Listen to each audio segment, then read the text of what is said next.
اور یہ ہل نہیں رہی تھی کیونکہ نبی صلی اللہ علیہ وسلم گود میں سر رکھ کر سو رہے تھے. طرح سے ڈانٹا ڈپٹا کھچل لگائی کہ جب آتی ہے تمہاری وجہ سے پرابلم پیدا ہوتی ہے, لوگ چمی گوئیاں کر رہے ہیں.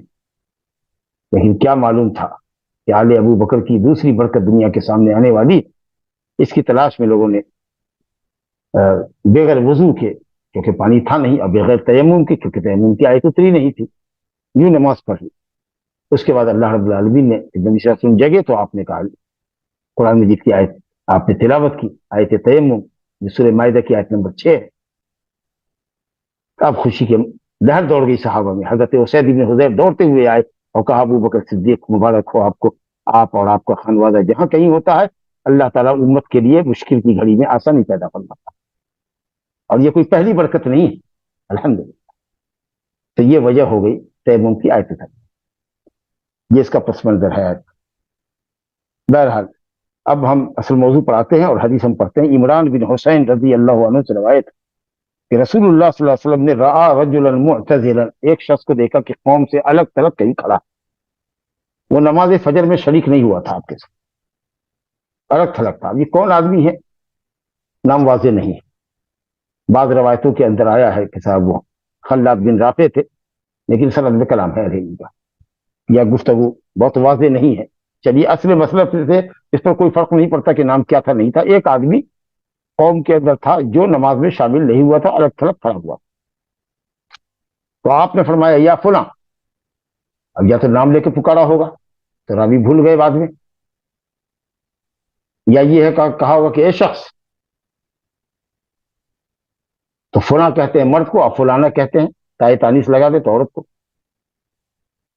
اے فلاں ما منع کا ان تصلی فی القوم, کس چیز نے تم کو روکا کہ تم قوم میں شامل ہو کر نماز پڑھو ہمارے ساتھ, یعنی تم نے ہمارے ساتھ نماز کیوں نہیں پڑھی, جماعت میں کیوں نہیں شریک ہوئے. تو اگر کوئی آدمی کسی کو منکر کی حالت پر دیکھے, خلاف شرع حالت پر دیکھے, یا کسی عمل میں کوتاہی کرنے والا اس کو پائے, تو بجائے اس کے کہ اس پر پہلے ٹوٹ پڑے, برس پڑے, اس کی ڈانٹ ڈپٹ شروع کر دے, اس پر ملامت کرنا شروع کر دے, واجب ہے, ضروری ہے کہ پہلے اسے وجہ دریافت کرو کہ تم یہاں بیٹھے ہوئے نماز کیوں نہیں پڑھ رہے, کیا مجبوری ہے تمہاری. پہلے کیفیت پوچھو, اس سے وجہ پوچھو. چنانچہ نبی صاحب نے فرمایا کہ کس چیز نے تم کو روکا, استعلام اور استخبار کے لیے ہے, ڈانٹ نہیں ہے, یہ وجہ معلوم کرنے کے لیے پوچھ رہے کہ کس چیز نے تم کو روکا, کیا وجہ ہے, آخر کیوں شریک نہیں ہوئے. تو اس نے کہا یا رسول اللہ اصابتنی جنابت, مجھے جنابت پہنچی ہے, میں جنبی ہو گیا. اب جنبی, جیسا کہ میں نے کہا کہ اس کا اطلاق ہوتا ہے بیوی سے مجامعت پر, چاہے انزال نہ ہو, یا انزال منی پر چاہے جمع نہ ہو. تو ہو سکتا ہے کہ بیوی ساتھ رہی ہو, اس کی وجہ سے جنابت ہوئی ہو, یا احتلام ہوا ہو, این کا جو بھی ہو. کہا مجھے جنابت پہنچی ہے, یعنی میں جنبی ہوں, مجھ پر غسل واجب ہے.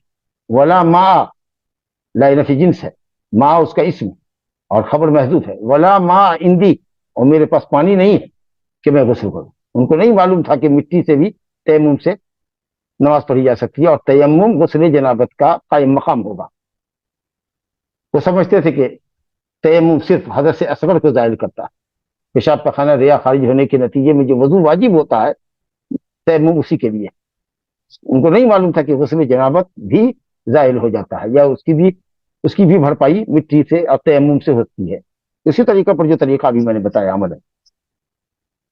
تو آپ نے فرمایا علیک بالسعید, تم پر سعید لازم ہے, یعنی مٹی, اور مٹی کے اوپر جو چیز ہے, زمین اور زمین کے اوپر جو چیز, ما صعد علی الارض, جو زمین کے اوپر, اس کو لازم پکڑو, یعنی اس کو استعمال کرو.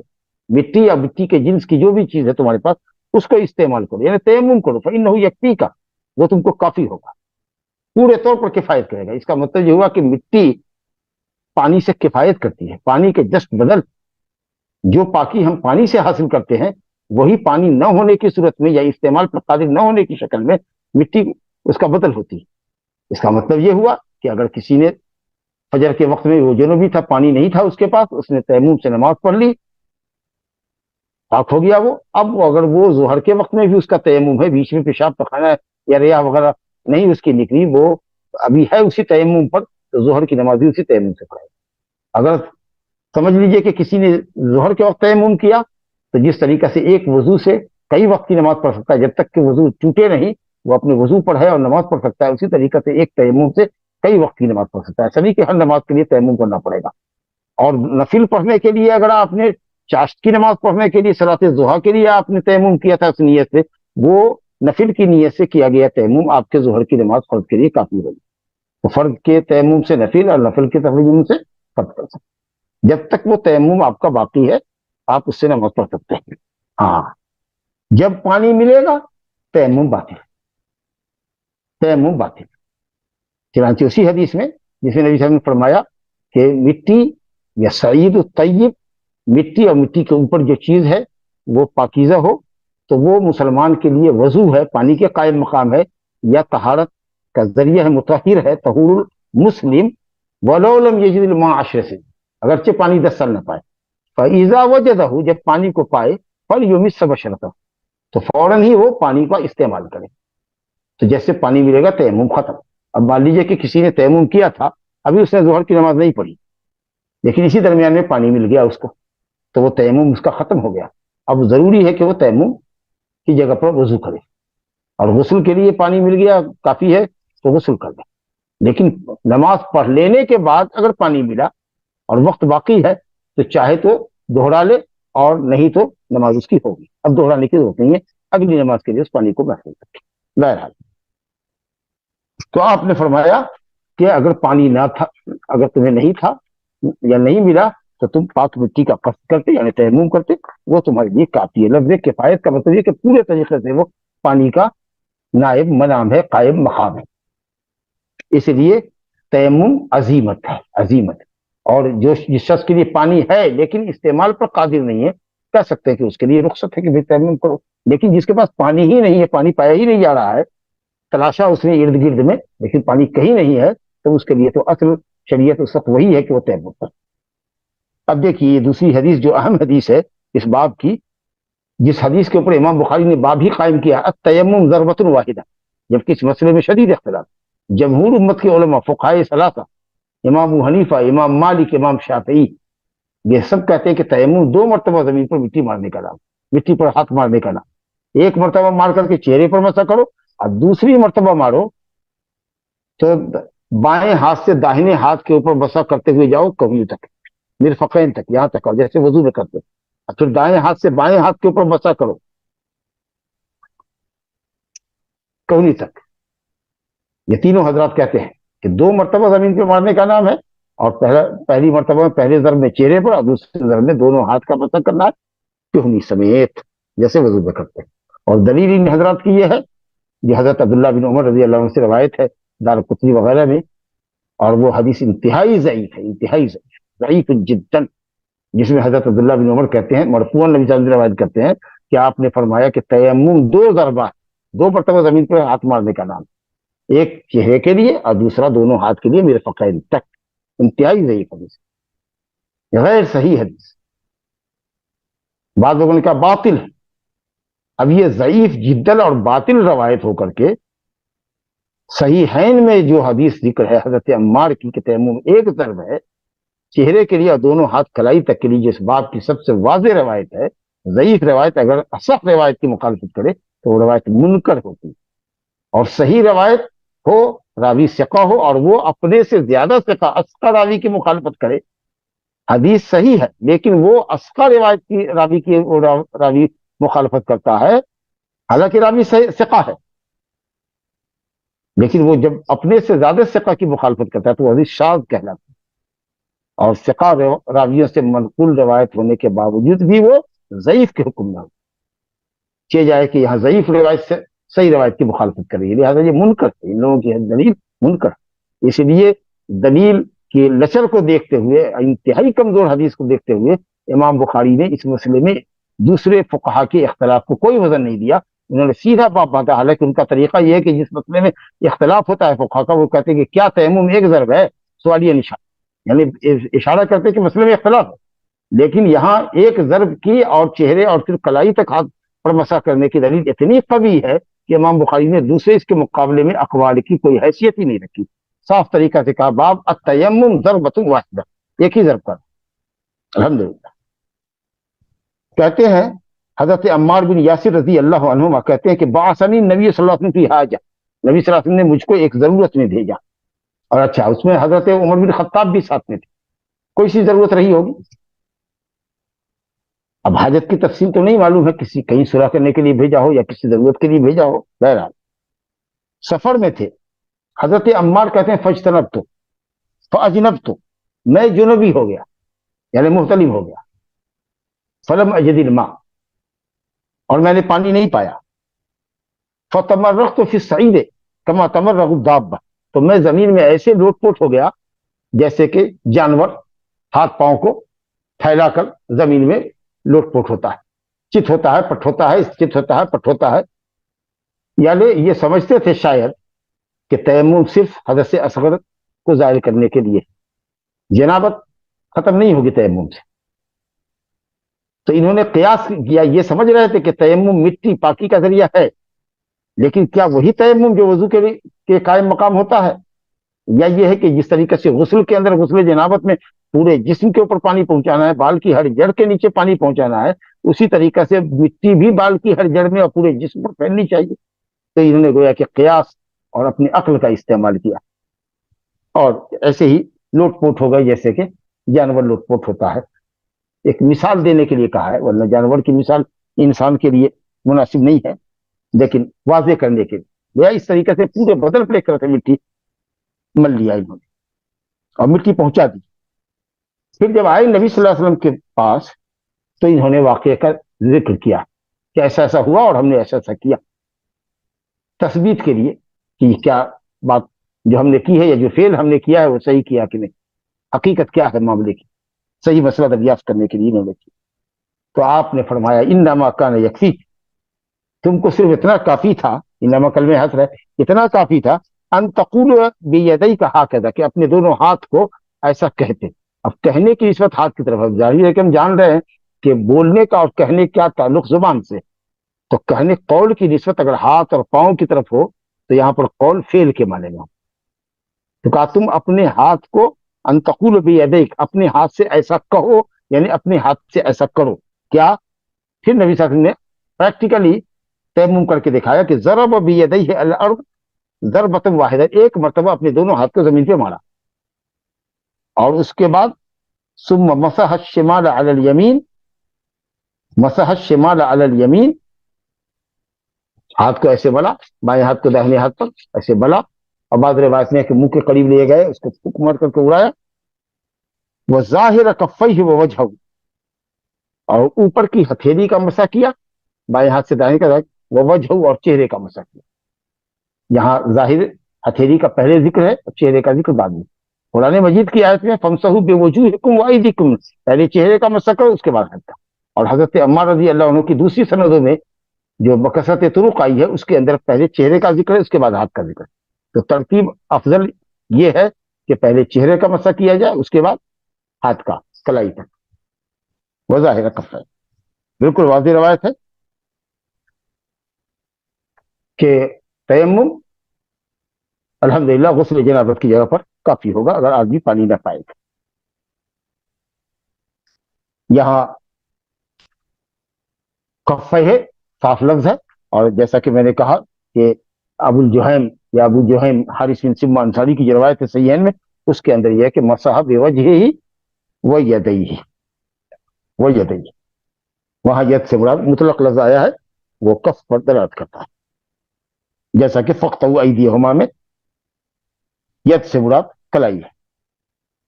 تو یہ تیمم کا طریقہ ہم نے سیکھ لیا. اب جو ایک حدیث ہے ہمارے سامنے، تیمم کے باب کی آخری حدیث ہے، وہ تھوڑا سا وقت لے گی ہم سے، تو میں انشاءاللہ کوشش کرتا ہوں کہ اس کو بھی ختم کر لوں. انشاءاللہ 7-8 منٹ میں بات مکمل ہو جانی چاہیے. اس باب کی تیمم کے باب کی آخری حدیث ہے. حضرت جابر بن عبداللہ رضی اللہ عنہ کہتے ہیں کہ نبی صلی اللہ علیہ وسلم نے فرمایا، 5 چیزوں کا ذکر ہے یہاں، لیکن باب سے تیمم کے باب سے صرف اس کا ایک جملہ، ایک پکڑا، ایک سینٹنس مطابقت رکھتا ہے. لیکن چونکہ تمام خصوصیات میں سے ہے نبی صلی اللہ علیہ وسلم کی، جن کے ذریعے اللہ تعالیٰ نے آپ کو اگلے انبیاء پر ممتاز بنایا ہے اور آپ کی امت کو ممتاز بنایا ہے، فضیلت بخشی ہے، یہ جو خصوصیات ہیں یا خصائص ہیں ان میں سے بعض خصائص کا نبی صلی اللہ علیہ وسلم نے تحدیث نعمت کے طور پر ذکر کیا، تفاخر کے لیے نہیں، فخر اور مباحات کے لیے نہیں کہ ہم کو اللہ تعالیٰ نے ایسا بنایا اور ایسا بنایا، بلکہ اللہ تعالیٰ کی نعمت کا ذکر کرنے کے لیے، شکرانے کے طور پر، تحدیث نعمت کے طور پر، وَأَمَّا بِنِعْمَتِ رَبِّكَ فَحَدِّثْ کے طور پر آپ نے یہ بتایا تھا۔ وَأُعْطِيتُ خَمْسًا، مجھے 5 چیزیں دی گئی ہیں، اور دینے والا کون ہے؟ موتی اللہ، اللہ دینے والا ہے نبی کو 5 چیز، یعنی 5 خصوصیات، لیکن یہ 5 حصر کے لیے نہیں ہے، بعض روایت میں 6 ہے، اور حضرت حافظ ابن حجر رحمۃ اللہ علیہ نے 16-17 تک گنایا ہے، اور کچھ لوگوں نے اس سے زیادہ بھی گنایا ہے، صحیح ضعیف سب حدیثیں ملا کر کے۔ بہرحال یہ حصر کے لیے نہیں ہے کہ 5 ہی ہیں خصوصیات، اور بھی خصوصیات۔ لم یعطہن احد من الانبیاء قبل، جو چیزیں، وہ 5 چیزیں مجھ سے قبل کسی نبی کو نہیں دی گئی۔ اب جیسا کہ میں نے کہا کہ یہ 5 حصر کے لیے نہیں ہے کہ صرف یہی 5 ہیں اور نہیں ہے، بلکہ اس کے علاوہ بھی۔ اب وہ 5 چیزیں تو کیا ہیں جن کا ذکر یہاں پر حضرت جابر بن عبد اللہ رضی اللہ عنہ کی روایت میں ہے، کہا نصرت بالرعب مسیرۃ الشہر، میری مدد کی گئی ہے روب کے ذریعے، روب کہیں تو خوف اور فضا کو، کہ میرا دشمن اگر شہر مدینہ سے 1 مہینے کی دوری پر بھی ہو، اور 1 مہینے کی مسافت، قدم سے چلنے والی مسافت جو آدمی عام چال سے چلتا ہے، یا اونٹ کے چلنے کی مسافت، کیونکہ عام طریقے سے اس زمانے کی یہی سواری تھی، گھوڑوں پر تو کبھی لوگ جایا کرتے تھے، بڑا لمبا لمبا سفر کرتے تھے تو اونٹوں پر کیا کرتے تھے، تو اونٹ کی سواری ہو یا پیدل ہو، 1 مہینہ تک اگر اونٹ چلتا رہے تو جتنی دوری تک پہنچے گا وہاں تک اگر دشمن ہے، اور یہ 1 مہینے کی قید کیوں لگائی؟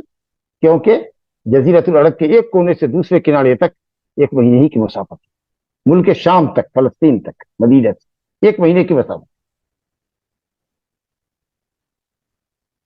تو یہ پوری پٹی جو ہے جس میں آپ کے دشمنان تھے موجود، کہا اللہ تعالیٰ نے وہ قوت عطا فرمائی ہے اور وہ فتوحات ہم کو اللہ نے عطا فرمائی ہے کہ اب دشمن اگر 1 مہینے کی مسافت پر بھی ہے اور ہمارا ذکر سنتا ہے کہ ہم آ رہے ہیں ان پر چڑھنے کے لیے اور ان پر چڑھائی کرنے کے لیے، تو ان کے دلوں میں روب سما جاتا ہے، گھبراہٹ سما جاتا ہے، گھبرا جاتا ہے اللہ کو۔ تو یوں دشمن اگر ڈر گیا، اس کے اندر گھبراہٹ ہو گئی، تو وہ ہار گیا، شکست کھا گیا۔ دشمن کو خوف زدہ کرنا یہ سامنے والے کی فتح کی پہلی سیڑھی، یہ بہت بڑا ہتھیار ہے، زبردست ہتھیار ہے، کہ دشمن آپ کی طاقت سے لرزہ بر اندام، اس کے جسم میں آپ کا نام سن کر کپ کپی ہو جائے، تاریخ ہو جائے۔ تو آپ نے کہا 1 مہینے کی مسافت پر بھی اگر میرا دشمن ہے تو میرے نام سے کانپتا ہے، اللہ نے اس کے دل میں میرا خوف پیدا کر دیا۔ دوسری بات کیا ہے؟ وہ جو عرت لی الارض مسجدا وطہورا، یہ ہمارے باپ سے مطابقت ہے کہ روئے زمین اللہ نے میرے لیے مسجد بنائی ہے اور پاکی کا ذریعہ بنا۔ روئے زمین میں جہاں کہیں بھی، مسجد سے مراد جائے سجدہ، نماز کی جگہ، وہ خاص عمارت نہیں، جہاں بھی ہماری نماز کا وقت ہو جائے گا، ہم شہر میں ہوں، پارک میں ہوں، اسٹیشن پر ہوں، میدان میں ہوں، صحرا میں ہوں، جہاں کہیں بھی ہوں، ہماری نماز کا وقت اگر ہو رہا ہے تو ہم اسی جگہ پہ نماز پڑھ لیں گے، اور وہ زمین ہمارے لیے پاک ہے، بشرطے کہ وہاں پر ہم کو ناپاکی کا یقین نہ ہو۔ اگر ناپاکی دکھ رہی ہے تو ہٹ جائیں گے، لیکن اگر ناپاکی نہیں دکھ رہی ہے تو کسی شک میں مبتلا ہونے کی ضرورت نہیں کہ کسی نے پیشاب کر دیا ہوگا، کسی نے پیخانہ کر دیا ہوگا، نہیں، اصل میں وہ پاک ہے، یہاں تک کہ ناپاکی کا آپ کو یقین ہو جائے۔ تو پوری روئے زمین ہمارے لیے سجدہ بنائی ہے، یعنی ہم جہاں بھی چاہیں نماز پڑھ لیں، اور زمین جیسی بھی ہو، مٹیالی زمین ہو، ریتیلی زمین ہو، پتھریلی زمین ہو، کنکریلی زمین ہو، گھاس پھوس ہو، پیڑ ہو، کسی جگہ بھی ہم ہاتھ مار کر کے تیمم کر سکتے ہیں الحمدللہ۔ تو یہ خصوصیت اللہ تعالیٰ نے محمد صلی اللہ علیہ وسلم کو عطا فرمائی۔ اگلی قومیں اپنی خاص عبادت خانے میں ہی آ کر کے نماز پڑھتی تھی، عبادت کرتی تھی، اور اسی طریقے سے اپنی ناپاکی کو یا اپنے حدث کو زائل کرتے تھے، جب تک پانی نہ ملے ناپاکی ان کی زائل نہیں ہوتی تھی، حدث ان کا زائل نہیں ہوتا تھا، لیکن اللہ تعالیٰ نے ہمارے لیے مٹی کو ہماری پاکی کا ذریعہ بنا دیا۔ بڑی خصوصیت ہے، بڑا فضل ہے اللہ تعالیٰ کا۔ آگے فرما رہے ہیں، وضاحت کریں، فَأَيُّمَا رَجُلٍ مِّنْ أُمَّتِي أَدْرَكَتْهُ الصَّلَاةُ، میرے جس امتی کو جہاں کہیں نماز کا وقت مل جائے اور جہاں کہیں نماز اس کو پالے اور دیکھے کہ اگر وہ گھر تک پہنچنے میں یا مسجد تک پہنچنے میں اس کی نماز فوت ہو جائے گی، قضا ہو جائے گی، وقت چلا جائے گا، وہ وہی نماز پڑھ لے، فَلْيُصَلِّ۔ تیسری چیز آپ نے فرمائی، وَأُحِلَّتْ لِيَ الْمَغَانِمُ، مغرم کی جمع ہے، میرے لیے غنیمت حلال کی گئی، یعنی کفار سے لڑنے کے نتیجے میں جو مال ملتا ہے اس کو غنیمت کہتے ہیں. اگلی قوموں کے اندر یا تو جہاد تھا ہی نہیں، یا اگر کسی کے لیے جہاد تھا بھی، جو کفار سے مال جنگ ختم ہونے کے بعد حاصل ہوتا تھا اس کو ایک جگہ اونچی جگہ صاف ستھری جگہ پہ رکھتے اور آسمان سے آگ آتی ہے اس کو جلا کے راکھ کر دیتے. اس کا ذکر بخاری شریف میں بھی ہے. وہ استعمال نہیں کر سکتے تھے غنیمت کو، لیکن اللہ رب العالمین نے مسلمانوں کے لیے غنیمت کو حلال کیا. فرمایا ولم تحل لأحد قبلی، مجھ سے پہلے کسی کے لیے غنیمت حلال نہیں. اور چوتھی چیز آپ نے فرمایا وہ اعطیت الشفاعہ، اللہ تعالیٰ نے مجھے شفاعت کا درجہ، شفاعت کی صلاحیت عطا فرمائی ہے، شفاعت کا درجہ مجھ کو عطا فرمایا. اور شفاعت سے مراد جو آپ کو بطور خاص دی گئی ہے وہ شفاعت کبریٰ، کہ آپ اللہ سے گزارش کریں گے، شفاعت کریں گے کہ دو آپ بندوں کے درمیان فیصلہ فرما، جس کی لمبی حدیث ہے کہ سر کو سجدے میں ڈالیں گے آدم، نوح، ابراہیم، موسیٰ و عیسیٰ علیہ السلام کے پاس باری باری سے گزر کے آئیں گے اور سب ایک دوسرے پر ٹالیں گے، یہاں تک کہ حضرت عیسیٰ کہیں گے جاؤ محمد صلی اللہ علیہ وسلم کے پاس، اور آپ کہیں گے انا لہا، میں اس کا حقدار ہوں، میں اس کا حقدار ہوں، میں یہ کام کرتا ہوں. اور آپ سب کو سجدے میں ڈالیں گے، روئیں گے، گڑگڑائیں گے، اور اچھے اچھے کلمات کے ذریعے جو اللہ تعالیٰ اسی وقت سکھائے گا، اللہ تعالیٰ کا گنگان کریں گے، کہ محامد بیان کریں گے، نئے نئے نام اللہ تعالیٰ آپ کو اس وقت سکھائے گا. پھر اللہ تعالیٰ جب کہے گا ارفع راسک، سر کو اٹھاؤ، مانگو کیا مانگتے ہو، پوچھو کیا پوچھتے ہو، سوال کرو، تمہارے سوال کو پورا کیا جائے گا. تب نبی صلی اللہ علیہ وسلم اللہ سے درخواست کریں گے کہ تو بندوں کے درمیان فیصلہ فرما. وجاء ربک والملک صفا صفا.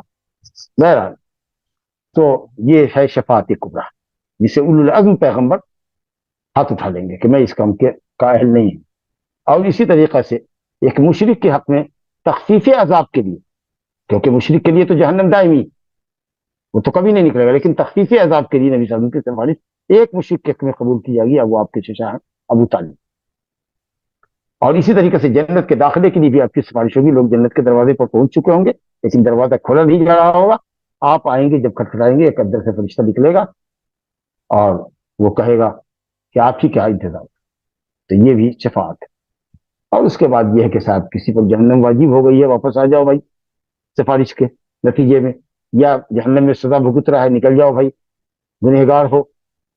تو یہ شفاعت الحمدللہ انبیاء کو، اصفیاء کو، اولیاء کو اللہ تعالیٰ اپنے صالحین بندے کو عطا فرمائے گا. لیکن شفاعت اسی کے لیے ہوگی جس سے اللہ راضی ہو، یعنی صاحب توحید ہو، صاحب شرک نہ. مشرک کا ٹھکانہ جہنم ہے، اس کے لیے کسی کی شفاعت قبول نہیں کی جائے گی، سنی بھی نہیں جائے گی. تو مومن ہو، موحد مرا ہو، گنہگار مرا ہو.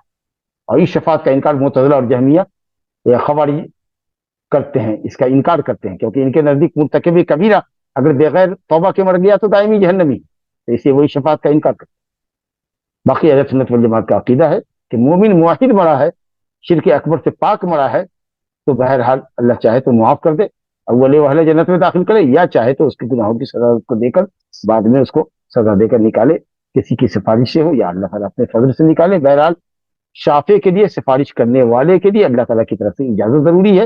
اجازت ہوگی کہ فلاں فلاں کے حق میں سفارش کرو، تب شفاعت کرے گا، اور اسی کے حق میں اجازت ہوگی جس سے اللہ راضی ہو. ولا یشفعون الا لمن ارتضى، فرشتے شفاعت نہیں کریں گے، انبیاء شفاعت نہیں کریں گے مگر اس کے حق میں جس سے اللہ راضی ہو.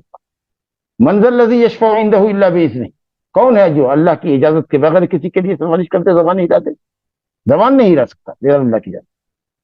تو شافع کے لیے، سفارش کرنے والے کے لیے اللہ کی اجازت، اور مشفوع لہو جس کے حق میں سفارش کی جا رہی ہے اس سے اللہ کی رضا بندی، اور اللہ مشرک سے راضی نہیں ہو.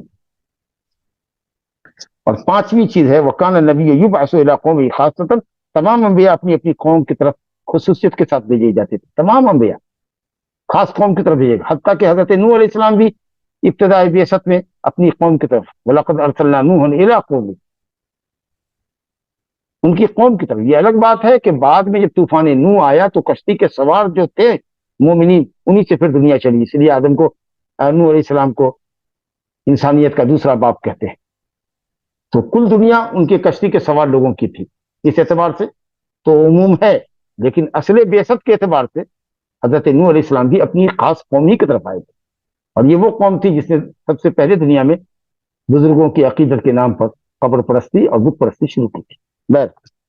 تو تمام انبیاء کرام اپنی اپنی خاص قوم کی طرف بھیجے جاتے تھے. وہ بعثت الی الناس عامۃ، اور میں تمام ہی انسانوں کی طرف